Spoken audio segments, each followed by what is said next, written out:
This is Mae Brussell. It is tape number 853, and it is April the 11th, 1988. I want to make one request before I get into the context of the material today. Those of you subscribing to these broadcasts, I'm going back to the old format I had where all the orders came through the house here, requests for tapes, and then I would pass them on to the tape center. If you want to subscribe to the tapes, continue subscribing, or you have friends that want to start subscribing, write to me, Mae Brussell, and you have my address because you're taking them now, and send your checks to me, and I will give them to Al Kunzer and to the tape center. The reason I want to do that, get back to that old system, is that there are a lot of people that call me on the telephone, a lot of people that write letters wanting bibliography sheets, wanting information and research, and I don't have time to answer everybody, but I always answer World Watchers, people that listen to the broadcasts, that listened on the radio or subscribed to the tapes. And if they were regular followers, I always gave them attention and time. And as all of you know, my number is it's listed in the telephone book, and I will spend as much time with you as we have on various matters. But I don't have that much time to divide between you and my own work and the people that do not subscribe, and I have no way of knowing any longer. So if I have the orders come through the house, I'm familiar with the names and can recognize the names and know you personally in that way, and it'll be easier for me to know who I'm talking to or if I want to talk to them at all. So now that that's over, we'll get on with the resurrection of Richard Nixon. I'm sure some of you watched him on Meet the Press. Some of you might not have. This was Sunday morning, April the 10th. Richard Nixon was on there answering all kinds of questions about foreign policy. But one of the most, not shocking things, but one of the most disturbing things, of course, to come out of his mouth, and I can't believe this isn't the exact reason why he was on. He was asked the lead question, what would you do to solve the problems in the Middle East? And he said, well, I would recommend that the next president, and of course that'll be George Bush, make Henry Kissinger a full-time heavyweight negotiator assigned to the Middle East. He said whether it is a Republican or a Democrat, Kissinger is a terrific negotiator. I would suggest that the next president, be it Dukakis or Bush, not Jesse Jackson, be it Dukakis or Bush, would be well advised to give Henry Kissinger the title of ambassador plenipotentiary. Give him a year, and he will work out some settlement, Nixon said. He ruled out Jesse Jackson as being too far to the left for such a position. Let me remind you, in case most of you haven't forgotten, that Henry Kissinger was behind the orders to overthrow Chile and put in that dictator Augusto Pinochet, the far-right fascist Nazi, who seems to be in power for a lifetime with very few freedoms in Chile. Henry Kissinger was given, with his mentor Fritz Kramer, all the policies, along with Richard Nixon, of Vietnam and Cambodia and Laos, and left a mess there. He was in charge of South African policies, left a mess there, was running back and forth in the Middle East between the Arabs and the Jews, and has left the area in a disaster. And then, as soon as Senator Henry Jackson died, the day after the downing of the KAL airplane, he gave the Central American area to Henry Kissinger, who turned it over to Elliott Abrams. So look at Central America, what policies we've had down there, and the death squads are still operating in El Salvador, Guatemala, and you know what's happened down there. The place is left in shambles. Honduras with the riots, Panama, Nicaragua, Costa Rica, divided because of the drug dealing of the Contras, the intelligence community literally moving in there. So the great Richard Nixon survives after all these years, the first time on television in 20 years, and says, give the Middle East to Henry Kissinger. That's one of the strong reasons I've always felt that Kissinger came over as disguised as a Jew, but is a German and not a Jew. It's hard to believe that King Hussein of Jordan or the Saudi family or the Kuwaitis or Syria or anyone in the Middle East would sit and deal with Henry Kissinger being Jewish. It's very difficult to see him physically kiss the heads of these Arab countries and then go from there to Israel.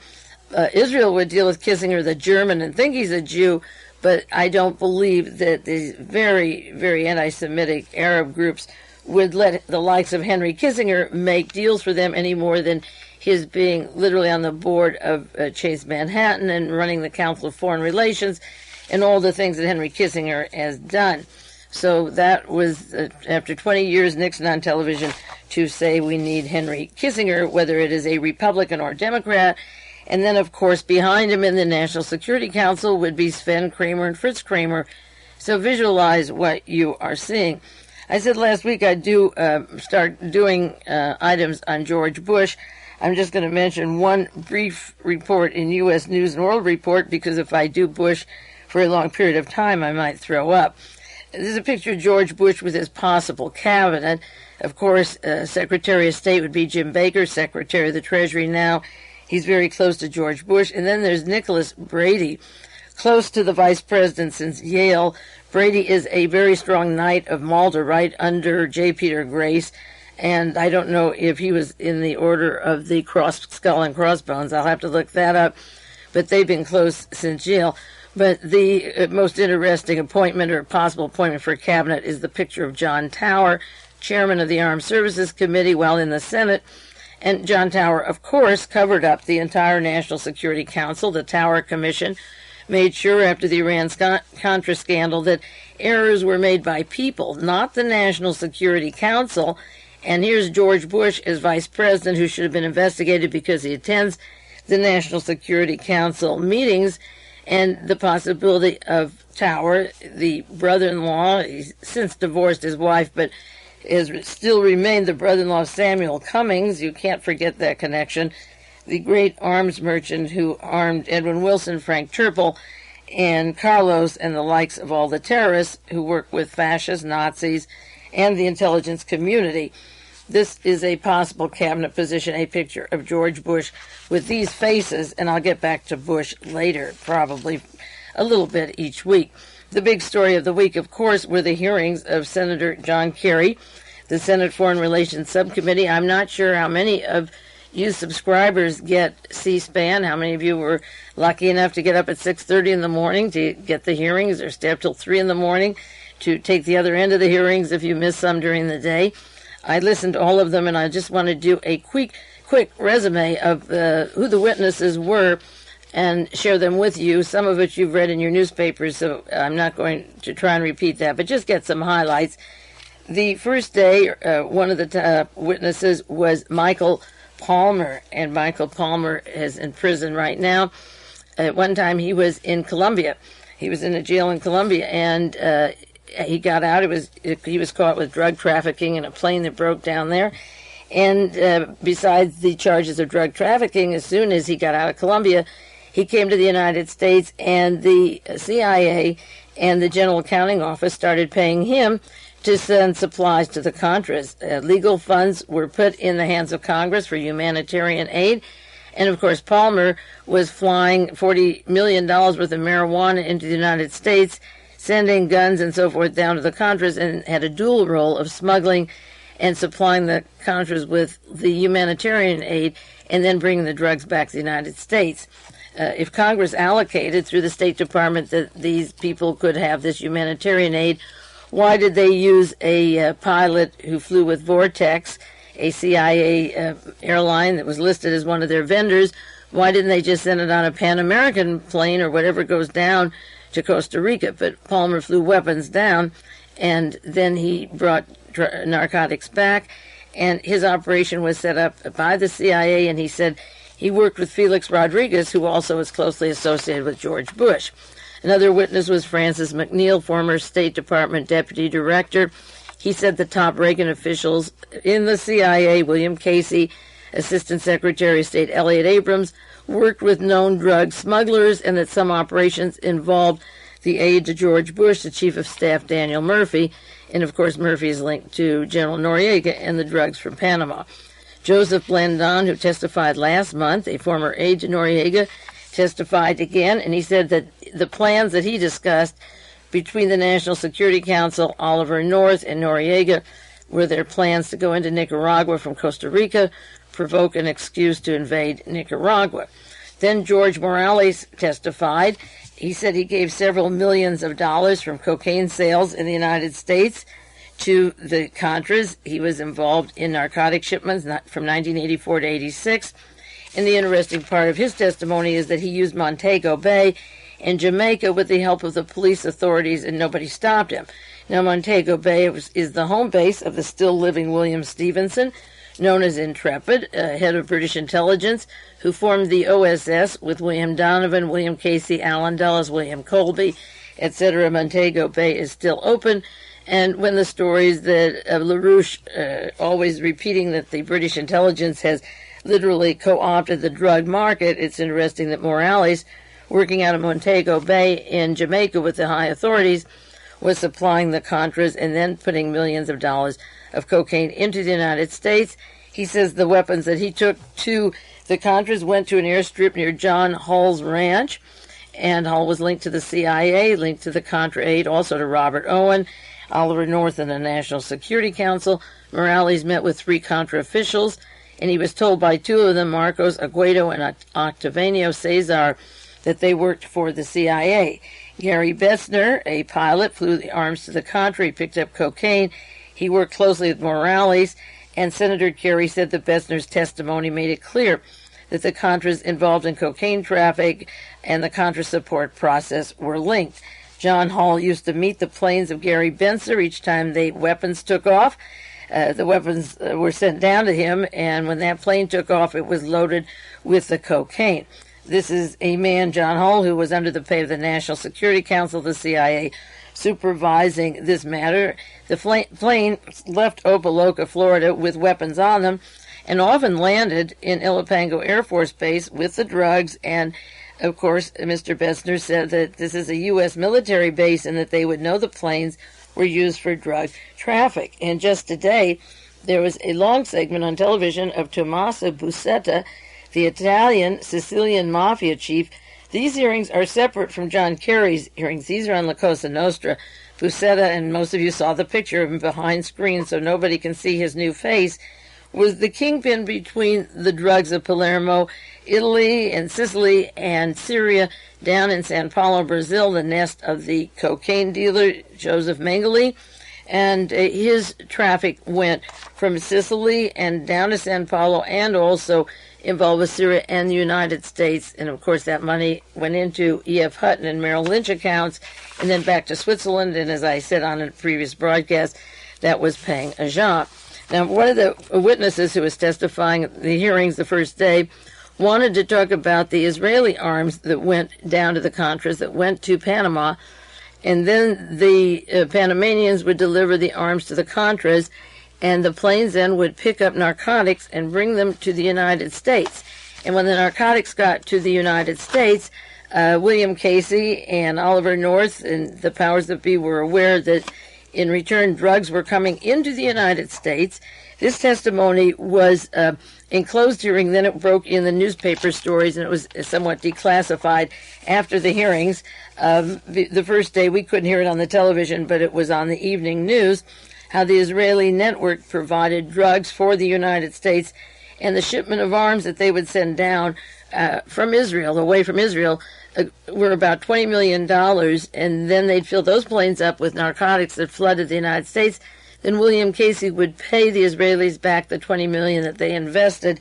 And, of course, the street money, the value of the cocaine was worth much more than $20 million.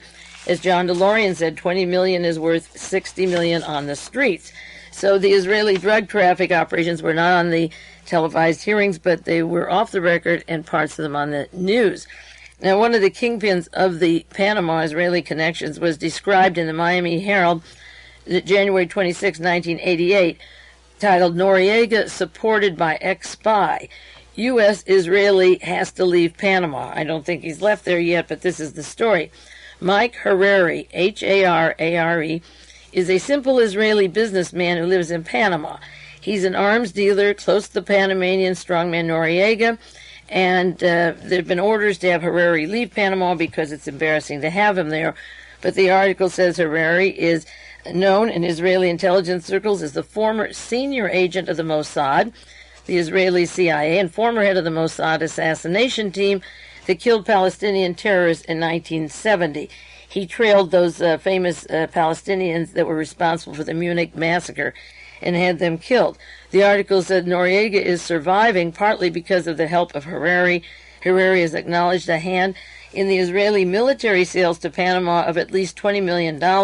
He's widely regarded in Israel as the unofficial broker for all Israeli-Panama commerce. Last 1986 totaled $17 million.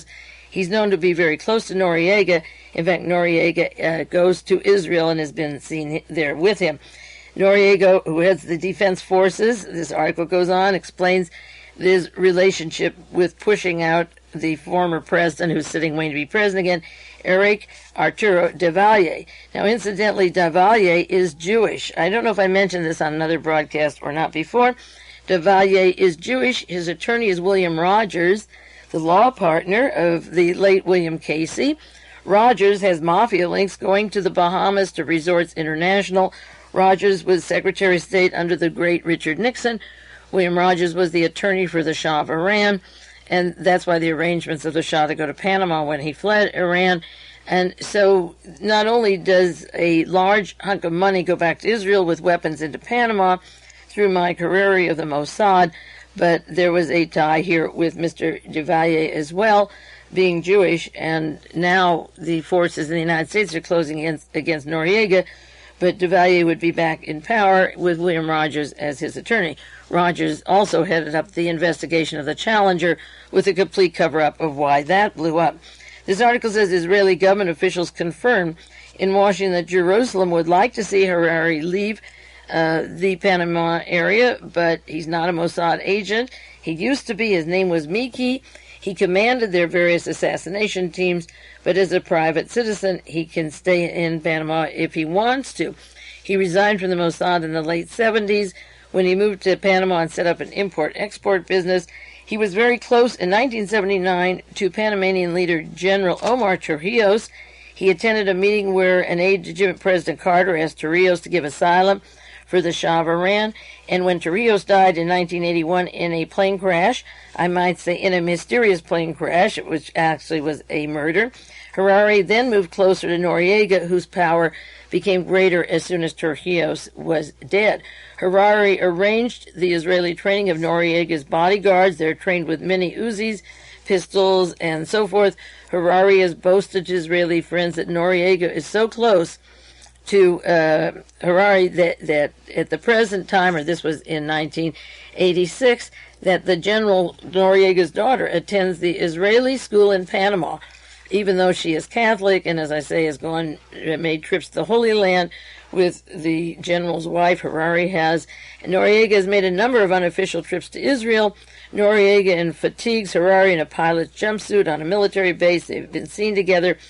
And Harari and the Mossad have an indirect hand in other deals in Panama, a $20 million sale of Israeli radar, and farming needs that were set up in Panama by Israel. And then this article goes on to say that Israel uses Panama as a front to buy their technology that they can't get legally. If Israel ever needed anything for the Dimona, that's the nuclear reactor in Israel where the neutron bombs are made, the hydrogen bombs, if Israel ever needed anything for DIMA, it could be done through Panama. So there you have a tangled web of Israel, the Mossad, weapons, the former president, who may be back again as president, we don't know, being Jewish, and the supplying of the capability for neutron bombs coming through Panama, and of course the CIA director George Bush and CIA Director William Casey were very close to this operation.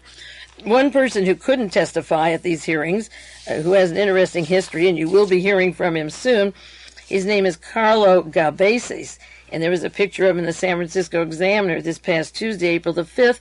He is linked to an arrest in 1983, and I want to make this very clear.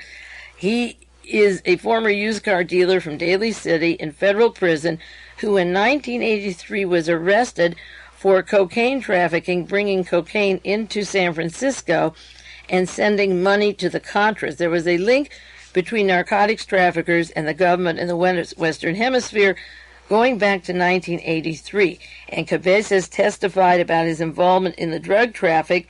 He's in jail now. He was supposed to appear at John Kerry's hearing, so if he appears in a few weeks when the hearings go back again, take note of this name and face, Cabezas. Now, in the involvement of his arrest in the cocaine traffic, the reason this story is suppressed is because the powers that be, all the authorities knew about the links of drugs to Contras going back 5 years ago. But in the case of his arrest, Cabezas, a native of Nicaragua, told the story that the federal prosecutors who arrested him picked up $36,000 of cocaine money in San Francisco. $36,000, which isn't very much, but it was seized as drug money that was a payoff for selling drugs. It was seized from a man named Julio Zavala, Z-A-V-A-L-A, one of Cabezas' partners. And when the money was seized, the U.S. attorney took the money because he said this drug money belongs to the Contras, and he sent the money back to the Contras. It was drug money sent to the Contras. The man who did this process, his name is Joseph Russoniello, the U.S. attorney in San Francisco. U.S. Attorney Joseph Russoniello gave the drug money that was picked up on the body of Cabezas, which was very little, to Costa Rica because he said, this belongs to you. The cocaine belongs in San Francisco, but the money is yours. It belongs to you. Now, Joseph Russoniello is the same U.S. attorney that has covered up and dropped the prosecution of Michael AQUINO in the San Francisco area, that dropped the Presidio trial on molestation, even though the children had venereal diseases and had been sexually abused. The link of Michael AQUINO to Oliver North, it goes back to the SEALs. Michael AQUINO is an expert in mind control.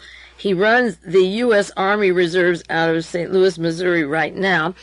Oliver North was a victim of mind control in hospitals during the period of Vietnam and afterwards, and something was done to his brain. You can tell by his stature, his face, and by the medical records that you can't see, and the memos of Poindexter to North send him back to Bethesda, etc. AQUINO was an expert at mind control, and Ollie North is the victim of some mind control processes. AQUINO worked with the SEALs in Vietnam, that small elite force, and Ollie North is over the SEALs and worked with the SEALs. Those two things they have in common. Now, Ollie North worked with John Hall down in Costa Rica, and with the trafficking of guns going down to the Contras and cocaine coming back to the United States with Robert Owen and with Oliver North and William Casey and Joseph Russoniello, the same attorney that covered up the Presidio, that closed that case, refuses to prosecute it, also covered up the case of the cocaine and the Contras. So Joseph Russoniello of San Francisco is guilty of hiding the cocaine traffic of the freedom fighters for all of these years until finally it's going to be opened up and more people will know about these connections. But he covered also up the Army Presidio molestations, which are involved in very serious matters. There was a TV special on Michael AQUINO. I'll do more on that in a few moments. And one of the investigators in San Francisco said he still spends 80% of his time on the AQUINO case. He was asked what were the charges. The judge in the case asked him. He said missing children and murdered children and serious matters. So that the same U.S. attorney that is covering up the Contras and Oliver North and John Hall and cocaine traffic is the same attorney covering up the AQUINO Presidio molestation cases in San Francisco. And, of course, they're covered up at West Point, too, and around the country. So a lot more research has to be done on the U.S. attorney and his relationship back to Washington and why did he cover that case up. Another important part of this drug investigation was described in an article. This was April the 6th. Drug smuggler describes Noriega's negotiations. U.S. drug smuggler discussed deals with Panamanian official Noriega and General Torrijos going back as early as 1979. Now, that date is important because when Jimmy Carter ran against Ronald Reagan, I said it is a question of who owns the drug turf. Just as there's the Coca-Cola versus Pepsi-Cola wars, Coca being Democrats, Pepsi being the Republicans, Jimmy Carter was very much a part and parcel of covering up and the people behind him getting their feet into the drug trafficking and working with Torrijos when he and Noriega were working. Now, Michael Vogel testified for hours on the television with John Kerry, and what he said that he and his associates paid U.S. and foreign government officials for cooperating for information and for such highly secret details as the radio frequency of Air Force One, the presidential jet. A federal official on the drugs payroll gave ringleaders the secret radio frequencies of government aircraft, including the one that the president rides in. When federal law enforcement officials learned that this ring had that frequency, Vogel said, "I'm sure it was disconcerting for them to know what we knew, where they were, and what they were talking about on President Reagan's plane." The next thing he testified was that Vogel smugglers used flights of the same space shuttle Challenger when the Challenger went up. That was the cover for their drug runs because they knew that the Coast Guard ships were concentrating on areas waiting for a splashdown, so simultaneously having the date of the launchings and so forth. It's interesting that he mentions the Space Shuttle Challenger because of the entanglement of former Secretary of State William Rogers, being the attorney to investigate the Challenger accident, and William Casey, the CIA director who is working with these drug dealers in and out of Panama, Costa Rica, El Salvador, funding the Contras, that they use specifically the Challenger. Whether he threw that in because he knows something, because he knows, I don't know. But that's important, I think, that he targets the Challenger, not the spaceship Discovery or whatever, and they could listen to conversations on the presidential airplane. He said that ringleaders routinely bribed officials, including the U.S. Customs, law enforcement, and so forth.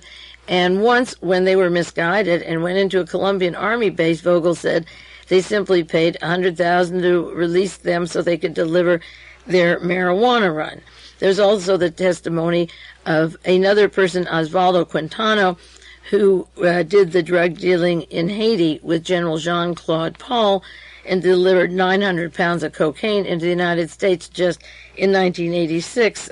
Something went wrong with the plane and the deal, but the purpose was to deliver it for the Haitians into the United States. So some of this is, in this first half hour, is pretty shocking and convoluted. You might have to play the tape a few times to really get the importance and the tanglement of these people who were testifying. It was a really heavy week just sitting and listening and taking notes on these people and seeing the high points of these particular operations.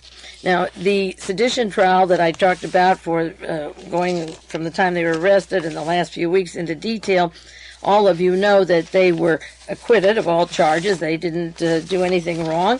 13 racists acquitted of sedition in the San Francisco Chronicle, April the 8th. But in the center of the box that tells the story of how they were acquitted is an article, Merrill Lynch executive slain in his office. And I didn't see that in many places. And of course, Merrill Lynch and E.F. Hutton were the two large acknowledged recipients of drug money, heroin money in New York that went to the Swiss banks, that also, as I repeated, helped to pay Ajah, the man who shot the Pope. So right in the center of this, out of Boston, where these investigations are going into the First Boston Bank, and Merrill Lynch, the story is a disgruntled stockbroker killed the vice president of Merrill Lynch in Boston. Well, you remember when Mr. Derrick, it's a long time ago, about a year ago, 2 years ago, was killed in his office, this man involved with the Iran-Contra guns and CIA affairs who was shot down. And, of course, there's never been a prosecution or anything in the paper since he was shot down. But here is a story in the middle of the acquittal of the sedition people where a Merrill Lynch executive was gunned down, a disgruntled person who didn't like the vice president of Merrill Lynch just at the time when these investigations are going on. And the article is in the center of the acquittal notice of the Nazis in Arkansas. We'll turn the tape over, and I just want to do a couple of reminders of what went on in that case, because while most of the people got the wire service story that they were acquitted. Very few people, I don't know how many, ever read Fort Smith, Arkansas newspaper, the Southwest Times Record. So I want to share a little bit more of that to let you know what they were printing back there. So we'll just take 1 second, turn this over, and continue on that matter.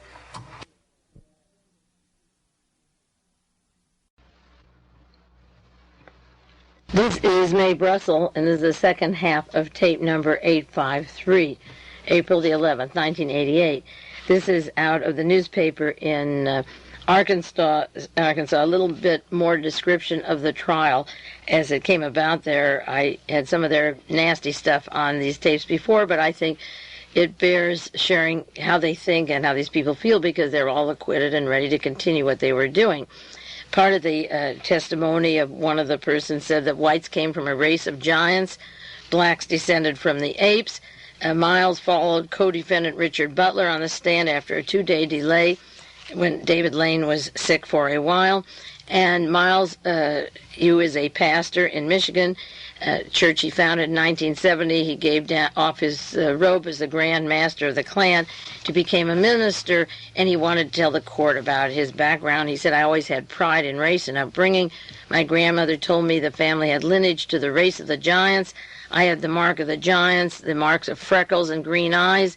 In our belief, the blacks were the ape race right from the beginning. If I were a Viking sailing around to West Africa, if I was down West Africa and I was swinging the trees with the pygmies, then they would be superior to me," he said. He calls blacks Congoids, preaching against race mixing. But the order, he said, was a group of people that was put together, and he believed that a CIA group was out to destroy the Aryan nations. Richard Butler said he has a sign over his compound that says whites only. That's a territorial imperative. It is a biological fact that every living thing needs a territorial imperative, its own space to survive. And Richard Butler, remember, worked at Lockheed on the U-2 program and was in the defense industry until he put on the cloak of the minister under the guise of Aryan nations. The Justice Department attorney Carlson asked Butler if he thought a war would be waged in the United States. He said, "I believe there's a continual warfare, yes, sir, going on in this country against white males." And that's the gentleman I was talking about last week who works with the National Guard of Utah and the group that used live ammunition training for World War III here in the United States. Butler said this war goes on all the time. The enemies of the Aryan race include people in power, members of Congress, who have been against them. Butler has developed through the years an admiration for Adolf Hitler. "I admire him. Yes, sir, I admire him." And Miles went back into the genesis of the story of the giants of the earth, and Jews are the spawn of Satan. And, of course, I've had that on the tapes before. Miles grew up in New York during the Depression. He joined the Free French resistance effort before fighting the Navy in World War II, moved to Detroit, became active in the Republican Party, and after the black insurrections of the riots of 1967, he knew that religion and politics don't mix, they're inseparable, and so he went allegedly out of the Republican Party into religion and became a priest. He worked for George Wallace's campaign. He was convicted of fire bombings earlier that I had mentioned, but that's the Mr. Miles, and that was the testimony of one particular day before the case was closed. Another article, top headline is, "Contempt for Government is Apparent." This is out of the Southwest Times Record, March 31st. Robert Miles did not plot to stir up revolution in the United States, he said, but he did attempt to hide from the jury his contempt for the United States government. The government is inherently evil. It's like medicine. If you don't need it, you're better off without it. The government is corrupt, self-serving, akin to the school of sharks, cutting at each other. In Michigan, where he preaches, he referred to the government as la cesspool grande. I mean, it's a place where ideas and concepts get emptied like you do your toilets. He admitted writing once that he took when he took over his church, that he would joyfully demolish the buildings in Washington, D.C. "I would like to see Washington, D.C. converted to a national park. The foe of all people who believe in their race is in the American government," Miles said. "We're in a war between the spirit of darkness and the spirit of light, a psychological rather than physical struggle, and at the present time, The foe is the federal government and Satan. And this Nazi, refers to the government as Satan, which is interesting. Your law is superseded many times, sir, by a moral law, he told the U.S. Attorney Steve Snyder when the officer asked him about the government. This reminds me of that blank look that Fawn Hall had when sometimes your law has to pass. You have to go above the law, Mr. Miles was saying. His law is superseded many times by a moral law. And he's giving this lecture to the prosecutor there in the case. And the prosecutor, of course, had a weak prosecution, and these people weren't being charged for their ideas. They were being charged for plans to overthrow the government and for meetings where the plans were made. And at that time, Mr. Ellison was wearing the United States Army uniform, and he came to these meetings in his uniform as a military soldier of the U.S. government. And, of course, they used the U.S. weapons arsenals, where weapons are missing from Utah and every other state, for their activities, so they used the government for some purposes. One time they bragged about sitting on a lot of money. That's when they broke that delivery truck for the Ukiah Bank and took that money out. But the case has concluded that it's over, and the judge said at one point after several weeks that I'm going to close this in 2 days, that this 7 weeks case only should have taken 3 weeks. It's gone too long, and I think at this point everybody ought to quit calling witnesses. That was U.S. Judge Morris Arnold, who just stopped calling people and said, I've had enough of it already, let's get this over with. And it was over with, and they were all acquitted. And the judge really believed in the beginning it should take about 5 days, and several people were sick. And 1 week the judge's father died, elderly gentleman, but he died. So that took out from the 2 weeks. I subscribed for 3 months to the darn newspaper, thinking the trial would be going on for a long time. I don't know what I'll be reading in that newspaper for the months to come that I paid for, but we'll soon see.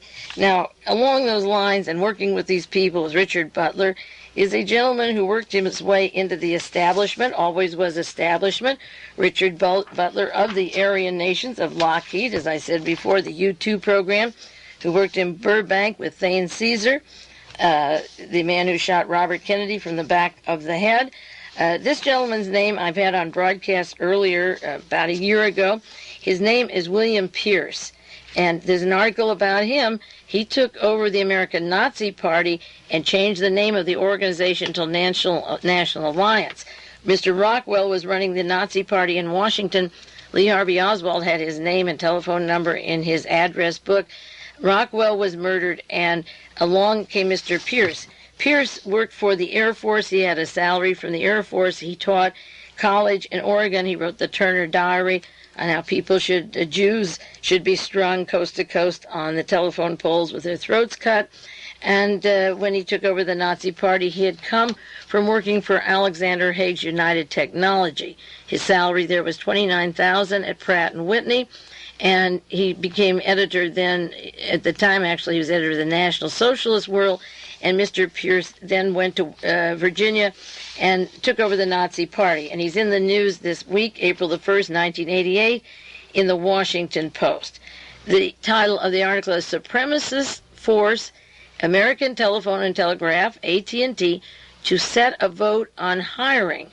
Now this may be a first. I don't know how much of this is going on, but it's very important. And the subtitle is Shareholders Have to Decide on Minority Jobs, not the state or the Congress, but the shareholders. And this is what it says. Charleston, West Virginia, contending that blacks are intellectually inferior. A white supremacist group has forced the American Telephone and Telegraph Company into asking the individual shareholders to vote on ending the company's minority hiring program. The management of AT&T has recommended that shareholders vote against the proposal. AT&T has had a long-term commitment to the advancement of women and minorities.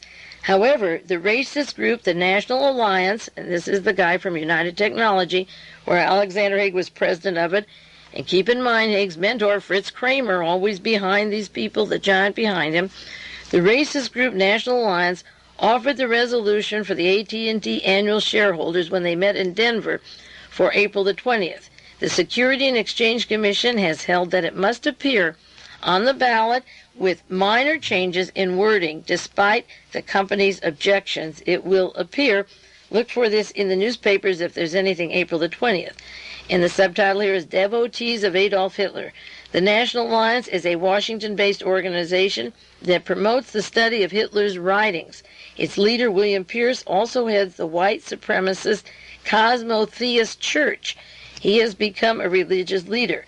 After teaching in Oregon and getting his money from the Air Force, a huge contract at one time he got from the Air Force. He was assistant professor of physics at Oregon State University in 1965 and worked for the Air Force, born in Atlanta, Georgia, did basic research for the Air Force of $35,000 on semiconductors, then went to Pratt & Whitney, which is United Technology. He joined the John Birch Society. He was a candidate in the Republican.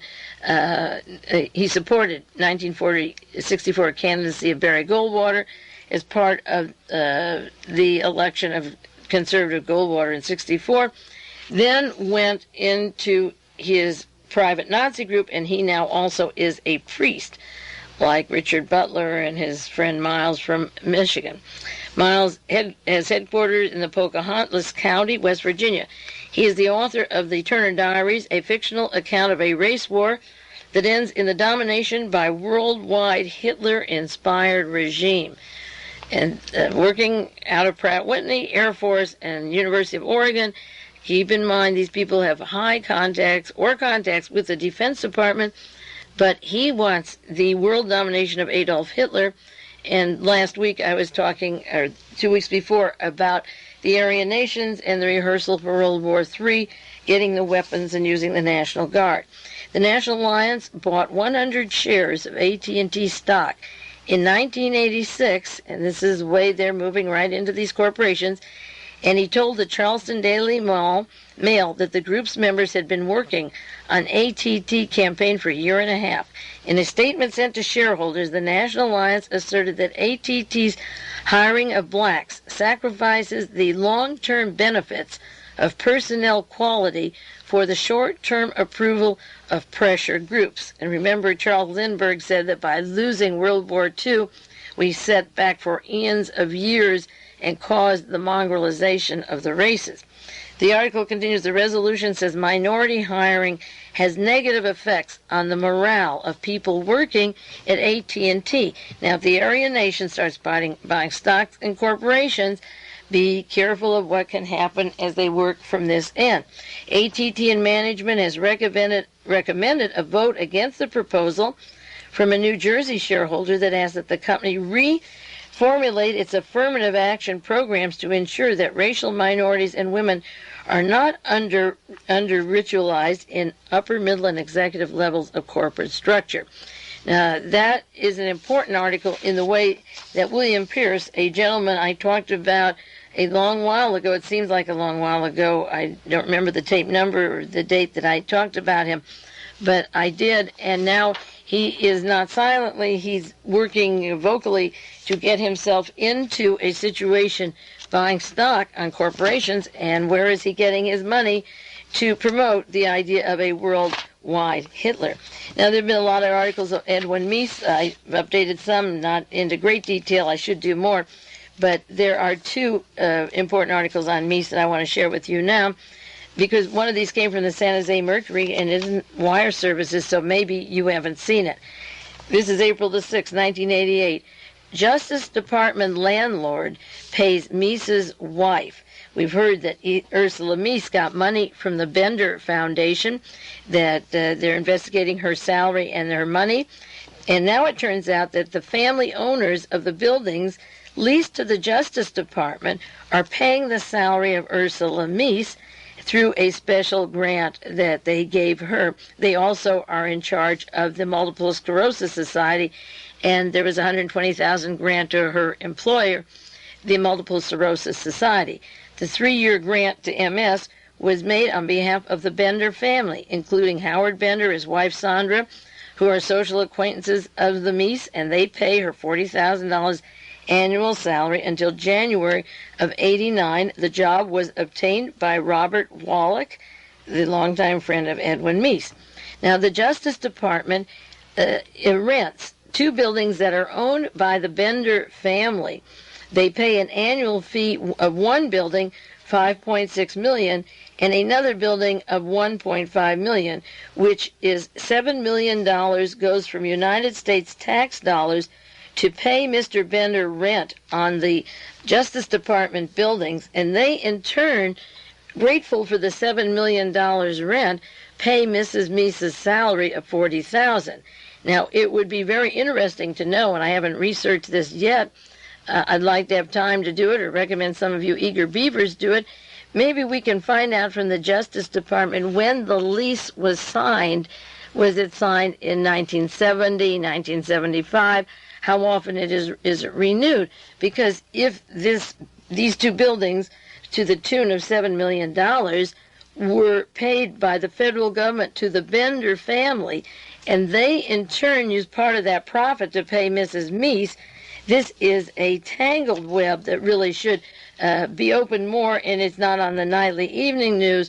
And the relationship of the profit of the vendors to the payoff of the Attorney General for his same department where he is the Attorney General, wasn't in the Agriculture Department, or it would be bad enough to be another area. So the Justice Department rents for the $7 million and then pays back Mrs. Meese. So if the lease was signed anytime that Ronald Reagan became president and then she draws a piece of their profit, it would be interesting to know if there was competitive bidding in wanting to rent that building, and how high or how low the offices could be rent for. And did the Justice Department, for example, give them $7 million for the annual fee when it really was worth $3 or $4 million? How much profit did the vendors make by renting to the Justice Department? Who else could have rented the building, and what date the rentals took place? This is one of the most horrendous stories, and of course Mises stories keep building up. And then the Washington Post, March 30th, has an article, independent counsel subpoenas Ursula Mises' job records. And then there was another story this week that the Justice Department is going to continue the Mies investigation and ignore the special prosecutor, Mr. McKay. So the rental of those buildings at that huge fee may be a matter that could save some tax money and could have been a wonderful way to pay her off in return for her husband giving them the lease at that price, and I don't know if it's worth it. Now, there's a lawyer in Washington. Most of you researchers know his name. His name is Bernard Fensterwald. Bernard Fensterwald Jr., I've mentioned him on different broadcasts before. He headed a group originally called Committee to Investigate Assassinations. He is a CIA attorney. He's the attorney who represented James McCord in the Watergate hearings. McCord broke open the whole case in March of '73. He's the attorney I called the day after the men were arrested at Watergate Hotel and said, you know who was caught last night? Some of the men who killed Kennedy. Fensterwald has an organization in Washington called Assassination Archives and Research Center, and I've never been a part of it. His board of directors includes some of the researchers you know by name. Robert Cutler is one of them, Fred Cook, who writes wonderful books, and Mr. Jim Hogan, who wrote Spooks, one of the great ones, is on the board of directors. Paul Hawk, Dr. Paul Hawk, who I suspected of being an agent. Carl Oglesby, I always suspect him also. I won't run down the analysis of these people. William Turner, Anthony Summers, Peter Dale Scott. There's a group of about 20 people on the board of advisors to the organization. And I decided that it was time to join the organization and share some of their videotapes they have, which become available for members who subscribe or support the organization. And I'll give you the address. It's called Assassination Archives and Research Center, Suite 510, 918 F Street Northwest, Washington, D.C., 20004. I'll put it on the sheet that accompanies the broadcast. I don't know why I spend time reading it to you. But anyway, I got a letter from Bud saying, Dear Mae, just a note to say how pleased I was to hear from you after a long, long silence. Here's a list of books that can be loaned from the library, audio and videotapes. Hope this finds you well. I remain, as always, with warm regards, Bernard Fensterwald. Now, what it was a primary interest to me, or of interest, was a list of available videotapes, about 24, and they're on the movies Rush to Judgment, Two Men in Dallas, The Trial of Lee Harvey Oswald. They're movies about John Kennedy, Martin Luther King, I Have a Dream, The Second Gun, and he has a library for people to write and obtain these tapes. There's 25 that are listed.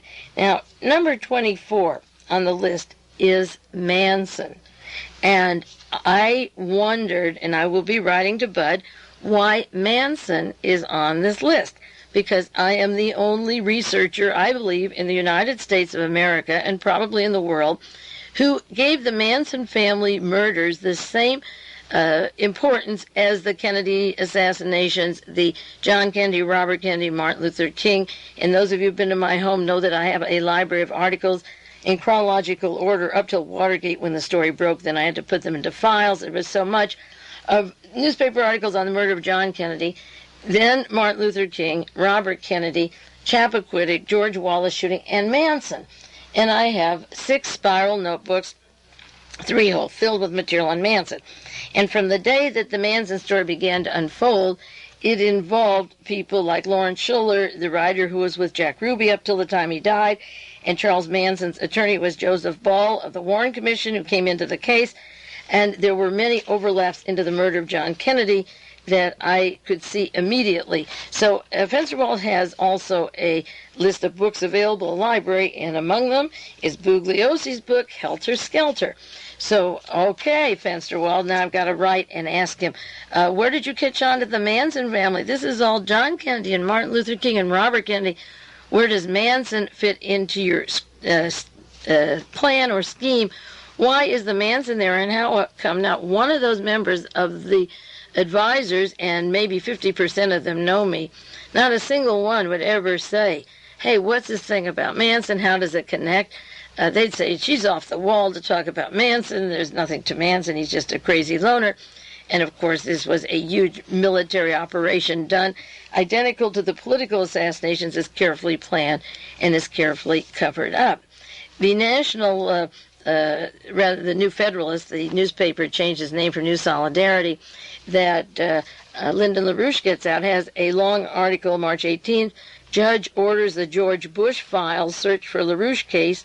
And I mentioned some of that before, how Lyndon LaRouche discovered that his name was among the papers of Oliver North and General Secord, and a group in Texas was investigating him.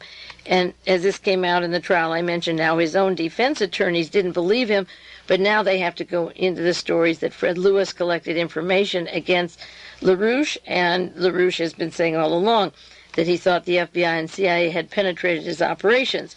Now, the interesting thing about this long article, and I'll do more on the article later because it's very important, is that the law office, the defense attorney for Lyndon LaRouche, is Daniel Alcorn, A-L-C-O-R-N, who was a law partner of Bernard Fensterwald, and I knew the Fensterwald office was involved with the LaRouche investigations of the Iran-Contra affair, and the Fensterwald office was also key, working with James McCord to break open the Watergate story as it gushed open. So there may be some surprises, as I mentioned before on the tape. It would be interesting if LaRouche broke open and stopped the George Bush presidency. It would be interesting if this law office and these people could do to George Bush what they did to Richard Nixon and give him his goodbye papers, because this is the term representing LaRouche and has access to the COINTEL programs, the National Security Agency, the FBI, and the judge has stopped the case against LaRouche, looking into Fred Lewis. Now, I remember the name Fred Lewis and looked up my material, and sure enough, there was an article also in the Washington Post, Who Are the People Behind Lyndon LaRouche? March 27, 1988, Washington Post, 2 Texans play a role in the LaRouche case. And who do you think they are? The very 2 people I've done several broadcasts on. One is Gary Howard, and the other is Roy Tucker from the Peregrine Association in Dallas, Texas. That's the group that was hiring people to kill. That's the group that said we have to do the dirty work that the government isn't allowed to do. This is the group that John Singlau worked with. These are the people that had direct access to the Defense Intelligence Agency, to Daniel Graham, to the high offices of George Bush and the CIA. And now LaRouche has traced those people harassing him and the shadowy government right to Peregrine in Dallas, Texas. The article says when the federal government wanted to learn more about the shadowy, conspiracy-obsessed world of the intrigue traveled by Lyndon LaRouche, it talked to two people who knew his terrain, two Texans who for years had made the world of conspiracy and intrigue their natural habitat. Gary Howard and Ronald Tucker emerged 2 weeks ago as key figures into the federal conspiracy trial against Lyndon LaRouche. LaRouche may make millions of dollars suing the federal government for a COINTEL operation against him, which is, of course, illegal, and he may get a handle on this and move swiftly. The article says Tucker and Howard are bolstering a central theme of Lyndon LaRouche's group in their defense that the government secretly tried to infiltrate the group at the same time the officials assembled their criminal case against the man who wants to be president someday but never will be, Lyndon LaRouche. Two longtime government informants said they were asked in 1984, this is 4 years ago, by both the FBI and the CIA if they would be willing to penetrate and get information about Lyndon LaRouche and what he's doing in Virginia at Loudoun County. Howard and Tucker, two different people, said in an interview that they were in Austin, and their infiltration, their job was aborted when it got underway because the government agents didn't give the final go-ahead. However, the emergence of Howard and Tucker provide a strange twist in this trial. The Texans, who were key informants several years ago in the highly publicized case of U.S. Customs Service, said for years they were working with government informants involving terrorist organizations. They were once contacted by the family of Andrei Sakharov concerning a plot to help free Soviet dissidents. They're used for jobs all around the world as mercenaries. The FBI and CIA representatives were present in Washington law office where Howard and Tucker claimed that the LaRouche penetration was discussed, that the United States wanted to go against LaRouche, and of course then they settled a man named Mr. Lewis was part of the Army's elite Delta Force under Oliver North, and he was asked to penetrate Mr. Fred Lewis, the operation of Lyndon LaRouche. The FBI documents revealed in this Boston case take a view that the FBI agents and retired Army Sergeant Major Fred Lewis, Mr. Howard and Tucker, would sell information to any and all U.S. agencies, and they provided information, and they would sell it to others, and they were used for infiltration. They arranged through their contact, F. Keith Atkinson, the director of Democrats for Reagan in 1980 campaign, and were involved with events around that. Howard said he met Atkinson in September 84 on a hunting trip. The two men hit it off. They were working together, and the subject of involving themselves into domestic affairs has been acknowledged by these people, and their meetings where they discussed LaRouche and these projects did take place. And Lyndon LaRouche claims and has the documents now that retired Air Force Major General Secord, Richard Secord, and Oliver North said our man here claims that Lewis has information against LaRouche. So this case is developing into a very interesting story that, as I say, could tangle George Bush with the law office of Fensterwald in on the case, and now the evidence of the infiltration in the United States of the FBI and the CIA into these matters. Now, those of you who live outside of the San Francisco area weren't privy to a one-hour television program on the scandal at the Presidio, the molestation case. They gave a summary of it last night. I've had a lot of that on the air with you. The one point that was really interesting I want to share, because the time is running out here, is that there was a fire at the Presidio and records were destroyed of the people of Gary Humbright, the man who ran the Presidio Nursery School, or these fires would conceal it, burning down the records when Humbright had days off, and they could be synchronized with the days that Michael Aquino flew to San Francisco from Washington, D.C., where he was high-level military intelligence, and flying out to San Francisco, which he did. All those papers were destroyed in a fire. That was new information. I can share more with you about the program, but I think I've had pretty much on the air and on the tapes about the Presidio molestation case. It was a very good one-hour summary I taped it, and someday I'll make a composite of tapes of these Michael Aquino cases and make them available for those people who want it to send a blank tape to me, and I'll make a copy for you. But the time is out now. I couldn't even briefly touch half of the news there has been out this past few weeks. There also was a long article in San Jose Mercury, Pentagon Strike Team to Attack Daycare Abuse, and another subtitle by Linda Goldston, Defense Department Creates Strike Team to Prevent Sexual Abuse. That was San Jose Mercury, April 17, 1988. Of course, I'll be updating this story for a long, long time, but that is the end of this hour, and we'll continue.